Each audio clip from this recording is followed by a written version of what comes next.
오늘 우리에게 허락하신 하나님 말씀을 읽겠습니다.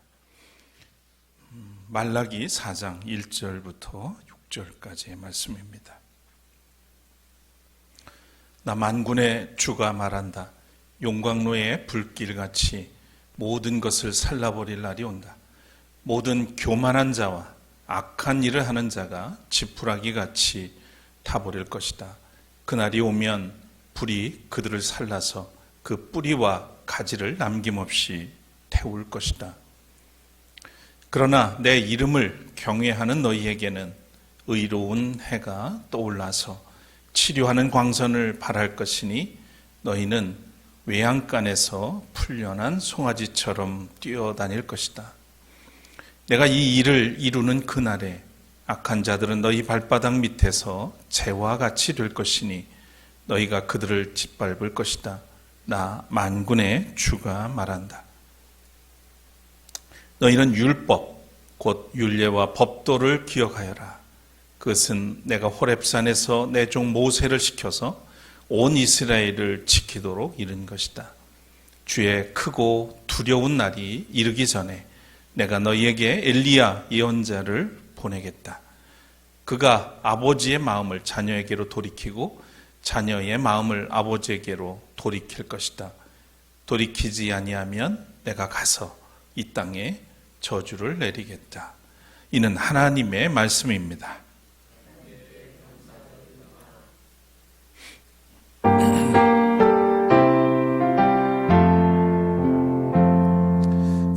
할렐루야, 할렐루야, 할렐루야.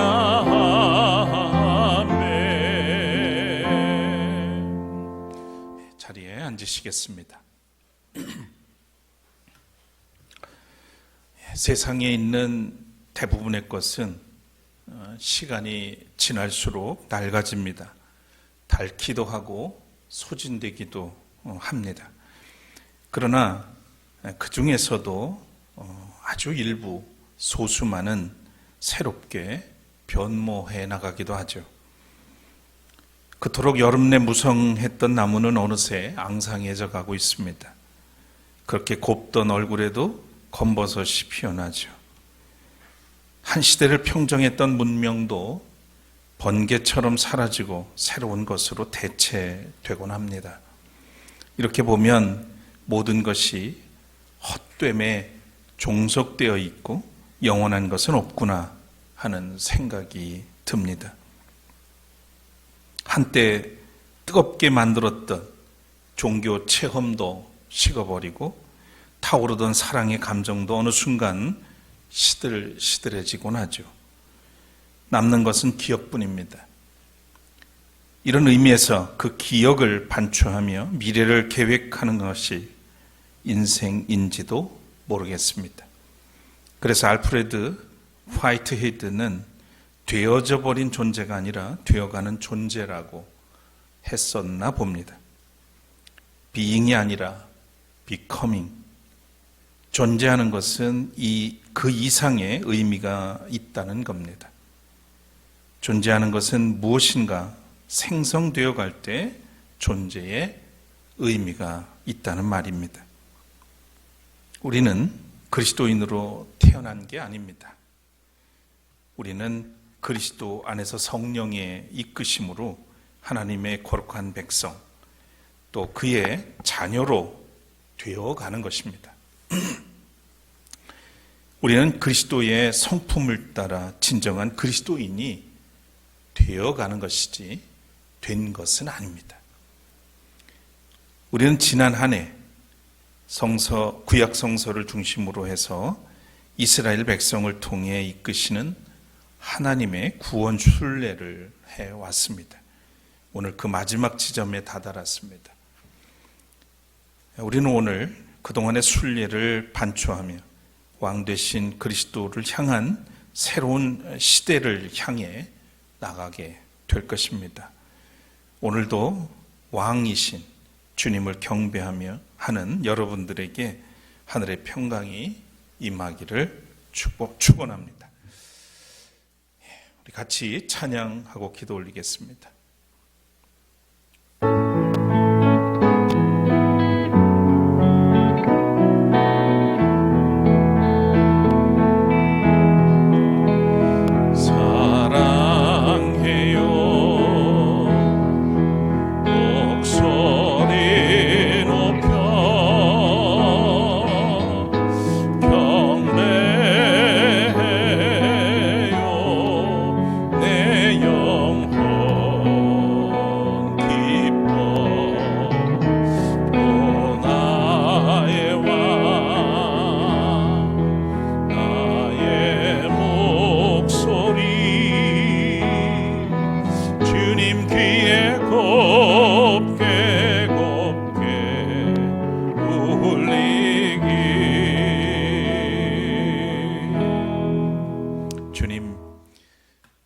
사랑하셔서 오늘도 예배자로 삼아주시고 이 거룩한 주일 아침에 주님 앞에 겸손히 나와 엎드리게 하시며 세상 근심 걱정 내려놓고 살아계시는 하나님을 향해 마음을 열게 하시고 또 한 걸음 더 나아가게 하시니 감사드립니다.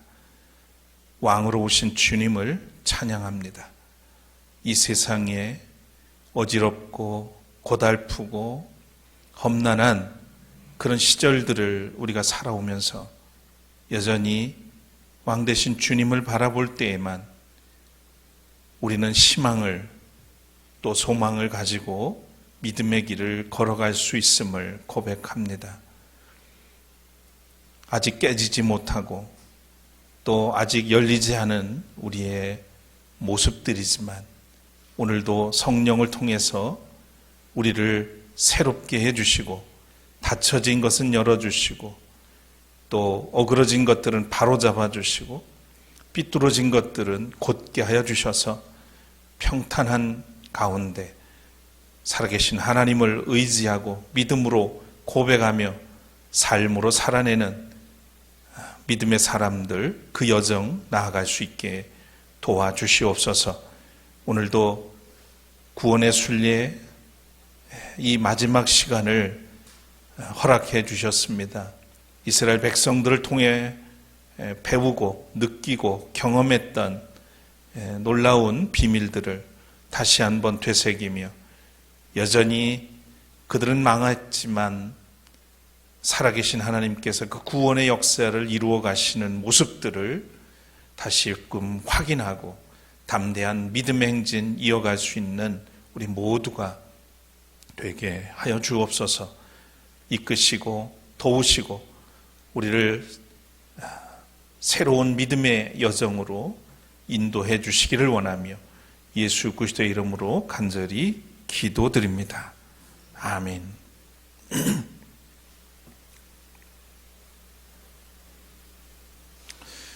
우리가 그리스도인이라고 하면 적어도 세 개의 눈을 떠야 합니다. 먼저 역사에 눈을 떠야 하겠습니다. 성서, 말하자면 텍스트지요. 이 성서를 통해 드러나는 거대한 서사, 하나님의 역사를 읽는 눈을 떠야 합니다. 그리고 다음으로는 은총의 눈을 떠야 합니다. 녹색 은총과 적색 은총, 창조세계와 말씀을 통해 찾아오시는 하나님의 은총을 보는 눈입니다. 세 번째로는 현실, 컨텍스트, 말하자면 실존의 눈을 떠야 합니다. 나는 누구이고 무엇을 위해 어떻게 살고 있는가를 스스로 묻고 실천할 수 있는 사명의 눈입니다.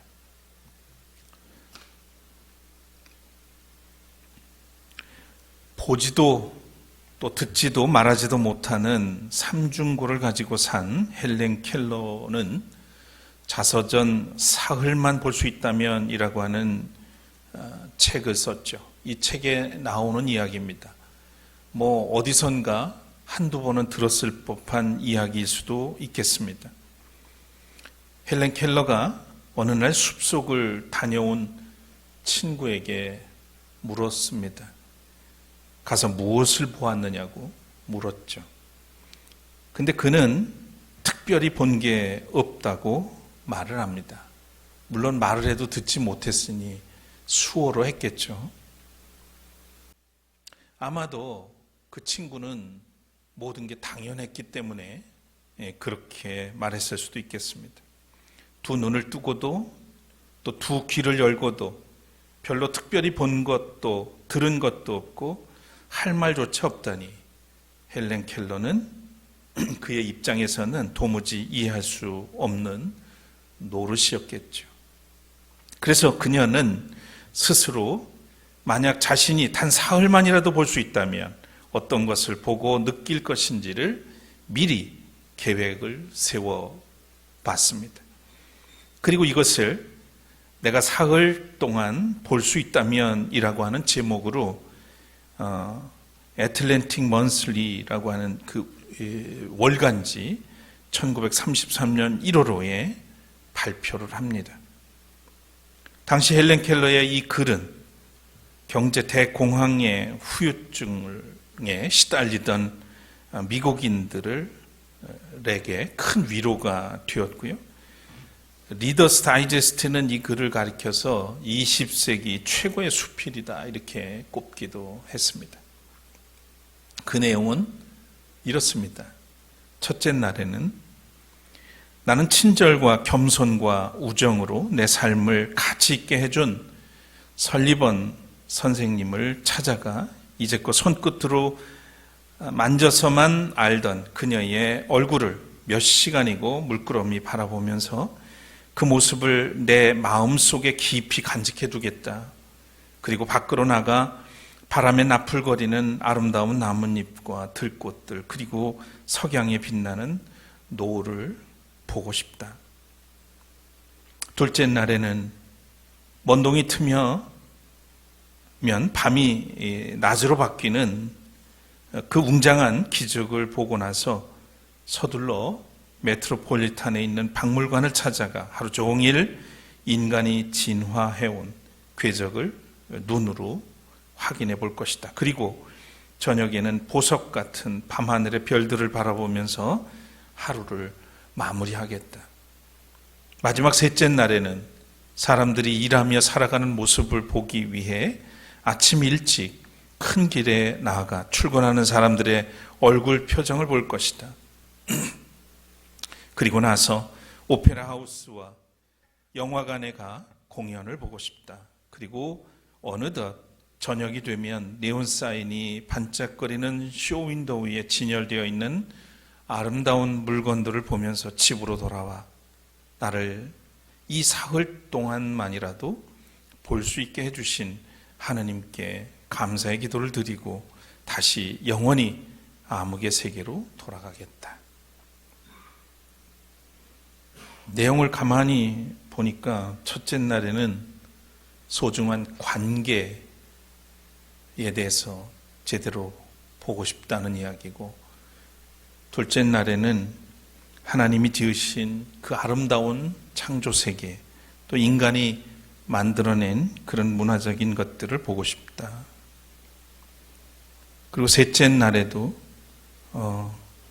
인류가 쌓아온 그런 아름다운 모습들을 보고 싶다는 그런 내용들을, 그러면서 감사기도를 드리겠다는 내용들입니다. 헬렌 켈러가 그토록 보고자 했던, 그리고 열망했던 일들을 우리는 사실 날마다 일상에서 특별한 대가도 지불하지 않고 보고 듣고 경험합니다. 하지만 그것이 얼마나 놀라운 기적인지는 모르죠. 누구나 경험하고 사는 것처럼 당연하게 여기며 살아가고 있습니다. 그래서 헬렌 켈러는 이렇게 말했습니다. 내일이면 귀가 안 들릴 사람처럼 새들의 쥐저김을 들어보라. 내일이면 냄새를 맡을 수 없는 사람처럼 꽃향기를 맡아보라. 내일이면 더 이상 볼 수 없는 사람처럼 세상을 보라. 부끄럽게도 우리는 눈을 뜨고도 보아야 할 것을 보지 못하고, 귀가 있으나 들어야 할 것을 듣지 못하며, 입이 있으나 사랑스러운 말을 하지 못하고 살 때가 많습니다. 왜 그럴까요? 여러분, 왜 그렇다고 생각합니까? 혹 자기 중심성에 갇혀서 우리가 살고 있기 때문은 아닐까요? 세상을 향해 또 타자를 향해 마음을 열지 못하고 살기 때문은 아닐까 하는 생각을 해봅니다. 앞에 말씀드린 것처럼 아마도 떠야 할 세계의 눈을 뜨지 못한 까닭일 겁니다. 오래전에도 오늘의 우리처럼 이 세계의 눈을 뜨지 못한 한 민족이 있었습니다. 그 민족은 우리와 달리 인류를 구원하실 놀라운 일을 시작하신 하나님께 선택받은 민족이었습니다. 아브라함의 후손 이스라엘입니다. 그동안 우리는 이스라엘 민족의 역사를 통한 하나님의 구원을 순리하는 긴 여정을 따라왔습니다. 우리는 구약성서의 구원 드라마를 약속과 성취라고 하는 차원에서 보고 또 해석을 해왔습니다. 구약에서 보여주신 하나님의 구원은 아브라함과 맺으셨던 세 가지 약속을 이루어 가시는 과정이었죠. 땅을 약속하시고 큰 민족을 약속하셨으며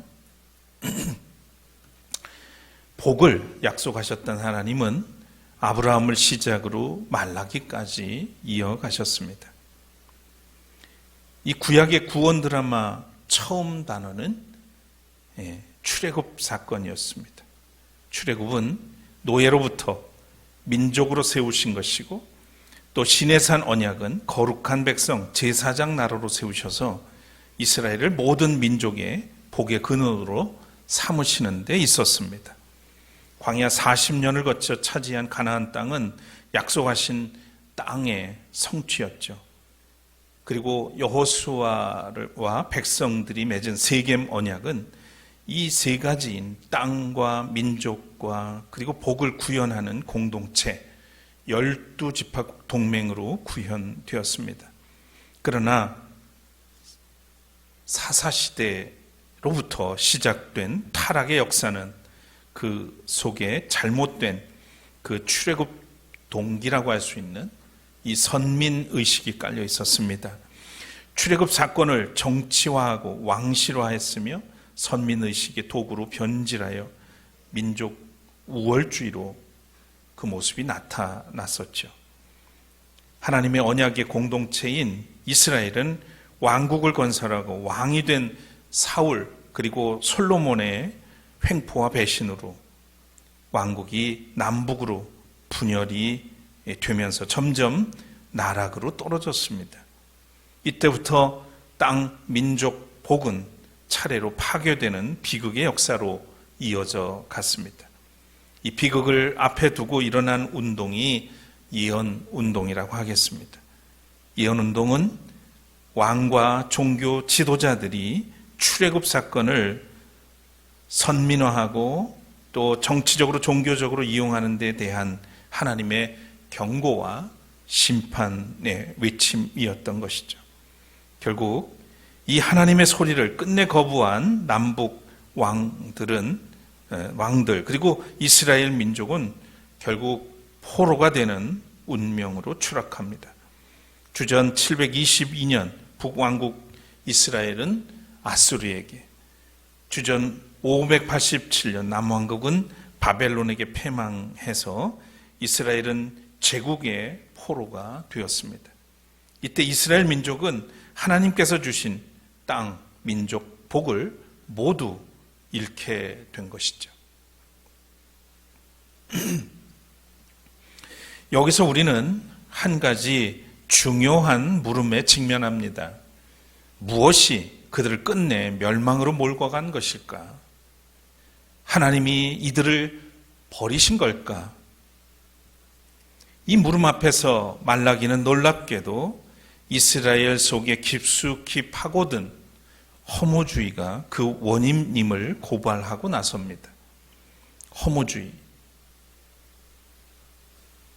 남편 욥에게 이유 없이 닥쳐온 고난을 보면서 차라리 하나님을 저주하고 죽으라고 항변하던 욥의 아내를 떠올리게 됩니다. 그녀가 토해낸 욕설을 우리는 무신론적 허무주의라고 말할 수 있겠습니다.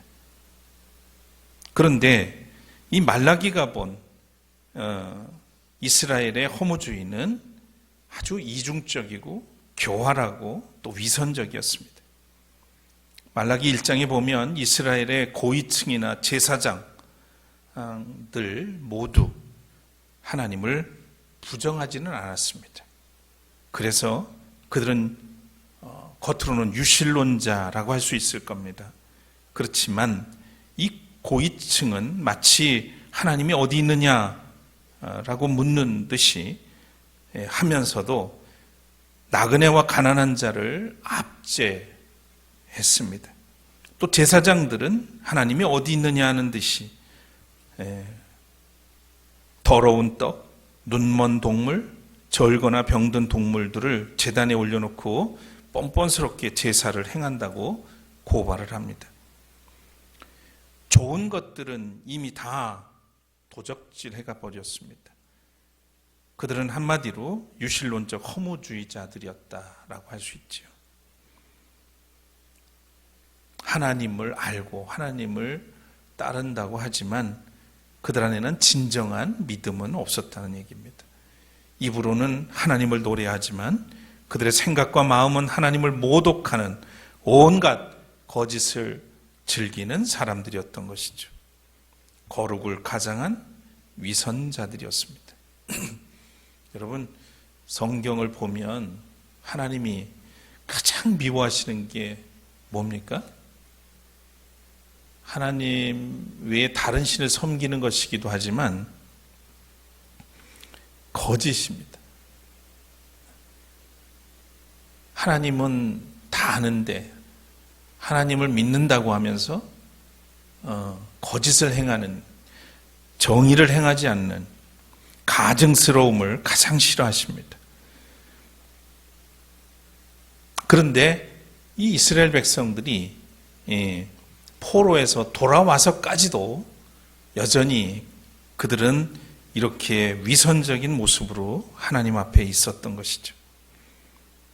이처럼 위장된 냉소주의, 유실론적 허무주의가 이스라엘 민족의 마지막 남은 운명의 불꽃을 소멸시켜 버렸습니다.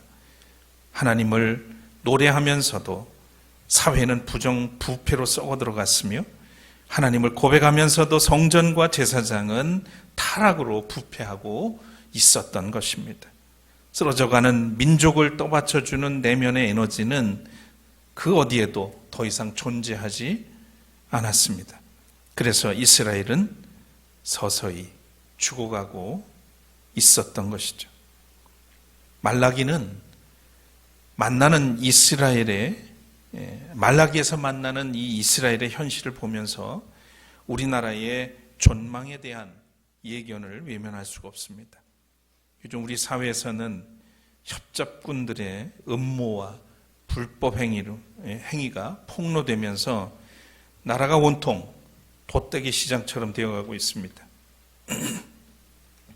정상적으로 돌아가는 곳이 아무데도 없는 것 같습니다. 몇 해 전만 하더라도 우리는 나름 자긍심을 느끼던 나라였는데 이젠 이마저 추억이 되어가고 있는 듯합니다. 비정상의 정상화가 시급해졌습니다. 교회와 우리의 신앙 전선에도 비상이 걸렸습니다. 여러분, 아무렇지 않게 지금 신앙생활 잘하고 있다고 생각하실지 모르겠지만 제가 보기에는 저나 여러분이나 지금 한국교회 전부는 비상이 걸렸어요. 대학 교수들은 줄을 이어서 시국선언을 하는데 일부 교회 지도자들은 국가 조찬 기도회를 열어서 무도한 정권에 면죄부를 주는 것 같아서 참담한 심정입니다. 여러분은 왜 신앙생활을 하십니까? 무엇을 위해서, 무엇 때문에 지금 신앙생활을 하고 계신가요? 우리가 신앙생활을 하는 까닭은 남들과 구별되기 위해서나 구원의 특권을 누리기 위해서가 아닙니다. 사람다운 사람이 되기 위해서죠. 또 하나님의 힘을 의지해서 우리의 욕망을 이루기 위해서가 아니라 그 욕망의 노예에서 해방돼서 다른 사람들과 평화롭게 공존할 수 있는 그런 마음을 얻기 위해서입니다. 그것은 그냥 주어지지 않기 때문에, 내가 타고나는 게 아니기 때문에 그렇습니다.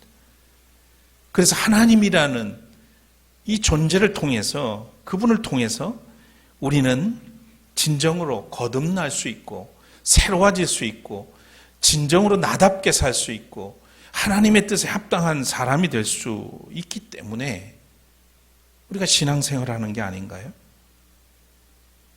하나님은 과거에나 오늘에나 이런 신앙생활을 구루터기 삼아서 새 일을 시작하십니다. 하나님은 야곱의 환도뼈를 쳐서 이스라엘로 새 삶을 살아가게 하신 것처럼 이스라엘 민족을 꺾으시되 메시아를 통해 인류를 향한 약속을 성취해 나가십니다. 하나님은 주전 538년 바벨론과 페르시아의 노예였던 이스라엘을 다시 풀어주셨습니다. 새 예루살렘을 약속하시고 제2의 해방을 이루어 주신 것이죠. 이 소식을 전한 에스겔과 제2 이사야는 하나님께서 열어가시는 새 시대에 대한 종말론적 소망을 전파하는 예언자들이었습니다. 특히 역사의 끝자락에서 역사를 뚫고 다가오시는 하나님의 구원의 신비를 포착한 사람은 우리가 이사야에서 읽게 되는 제2사야의 말씀이죠. 그는 메시아 시대의 도래를 누구보다 먼저 내다 보았습니다. 그래서 이렇게 외쳤죠. 메시아는 우리의 질고를 지고 우리의 슬픔을 당하는 고난의 종이요, 가난한 자에게 아름다운 소식을 전하는 자, 포로된 자에게 자유를 주시러 오시는 분이라고 그렇게 전해 줬습니다. 말라기는 나의 사자, 또 나의 특사, 나의 천사라고 하는 뜻입니다. 고유명사인지 또 하나님의 말씀을 전하는 사람을 지칭하는 말인지는 분명하지 않습니다. 그러나 말라기는 백성들의 죄를 준엄하게 꾸짖지만 누구보다도 더 엄중한 경고를 듣는 것은 제사장들입니다. 제사장은 하나님 앞에서 백성들을 대변하고 또 백성들을 향해서는 하나님의 뜻을 일깨워야 하는 사람들이죠. 제사장은 하나님 앞에 서기 위해서 자신을 깨끗하게 유지해야 합니다. 몸과 마음이 두루 정결해야 한다는 말이죠. 그러나 하나님은 말라기의 입을 빌어서 당시의 제사장들을 준엄하게 꾸짖습니다. 제사장들아, 너희가 바로 내 이름을 멸시하는 자들이다. 가증스러운 모습을 하나님은 더 이상 두고 볼 수가 없었던 겁니다. 여기서 제사장은 오늘날 하나님의 자녀들, 하나님의 뜻을 위해 부름받은 사람들의 통칭으로 보아야 할 것입니다. 오늘 본문 1절에 하나님은 단호하게 선포하셨습니다. 나 만군의 주가 말한다. 용광로의 불길같이 모든 것을 살라버릴 날이 온다. 모든 교만한 자와 악한 일을 하는 자가 지푸라기 같이 타버릴 것이다. 그날이 오면 불이 그들을 살라서 그 뿌리와 가지를 남김없이 태울 것이다. 이는 신구약 중간기가 끝난 첫 번째 선지자 세례 요한의 메시지와도 일맥상통합니다. 마태복음 3장 2절에 그는 이렇게 말합니다. 회개하라, 천국이 가까웠느니라. 바로 그 날은 심판의 날입니다. 그리고 어떤 이에게는, 하나님의 의로운 사람들에게는 바로 그 날은 새로운 시작의 날이기도 합니다. 말라기 4장 2절 3절에 하나님의 구원과 승리의 약속이 선명하게 이어집니다. 그러나 내 이름을 경외하는 너희에게는 의로운 해가 떠올라서 치료하는 광선을 받을 것이니 너희는 외양간에서 풀려난 송아지처럼 뛰어다닐 것이다. 치료하는 광선이 의로운 자에게 의로운 해가 떠올라서, 이 의로운 해가 뭐겠습니까? 장차 오실 그리스도를 말합니다.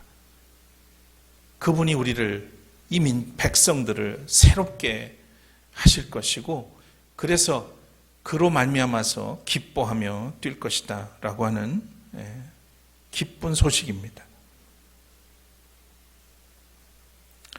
긴 구약의 구원 순례는 이스라엘의 멸망을 끝으로 오늘 그 막을 내립니다. 그래서 이스라엘의 끝을 두고 어둠이 깃든 저녁이라고 우리는 불러볼 수 있죠. 이스라엘은 실패하였지만 하나님의 구원 역사는 여기서 끝나지 않았습니다. 어둠이 짙게 들이온 저녁이 된 이스라엘 그 땅에 하나님은 새 아침을 준비하고 계셨습니다. 저녁이 되고 아침이 되니 이 말씀은 우리가 잘 아는 것처럼 창세기 1장에 계속 반복되는 하나님의 창조의 순서였습니다. 하나님은 구원 역사도 같은 방법으로 이어가십니다. 우리 인생에도 여러분 항상 저녁은 없습니다. 저녁이 지나면 밤이 되고 밤이 지나면 아침이 오는 법이죠.